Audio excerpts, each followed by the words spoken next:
Bom dia, me chamo Jonei, vou tratar aqui um pouco sobre o tema de liberdade de expressão do caso da segunda avaliação.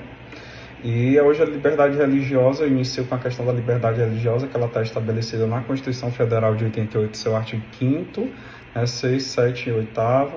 e também no artigo 19, inciso 1º, que tratou também do princípio da laicidade estatal, mediante a separação entre Estado e as confissões religiosas, de não interferência do Estado no que se refere ao funcionamento dos cultos religiosos de igrejas. E, em paralelo, estabelece também o Estado o dever de não manter relações de dependência ou aliança às religiões, exceto para colaborar com o interesse público, que é associado à liberdade de consciência e de crença, já expressa no artigo 5º, inciso 6 da Constituição. E a liberdade de expressão, ela está na Constituição Federal, no artigo 5º, inciso 4º, em que diz que é livre a manifestação do pensamento, sendo vedado o anonimato, e o inciso 9º, em que determina a liberdade de expressão, da atividade intelectual, artística, científica e de comunicação, independente de censura ou licença.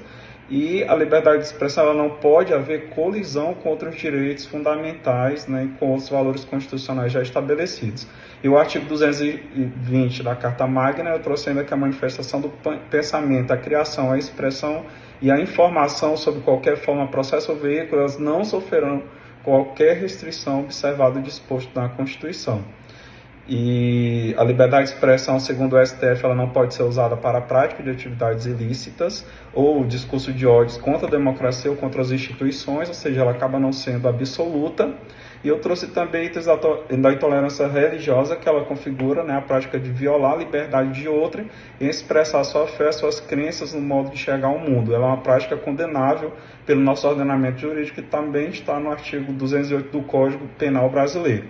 E expressar-se através de manifestações, pensamentos, ideias, críticas, é um direito individual protegido pelo princípio fundamental da liberdade de expressão. Todavia, quando essa forma de expressão elas escarnecem ou incitam ódio a outra e por motivos religiosos, elas ultrapassam os limites legais e éticos, ferindo a dignidade humana do próximo e assim cometendo a prática de intolerância religiosa vista pela lei como um crime de ódio. E no nosso atual Estado laico existe a nítida separação da religião e seus valores e crenças dos atos deles emanados. E por conta disso, os seus órgãos e instituições eles devem agir o máximo de neutralidade possível, sem decidir pelos indivíduos o que cada um pode conhecer, saber ou dizer, pelos mais variados meios. E vale dizer que a doutrina majoritária ela é mais no sentido de que a difusão de ideias, ainda que contrária às religiões, ela deve ser respeitada por constituir elemento essencial da democracia, ressalvada apenas a prática de incitação ao ódio e ao cometimento de delitos,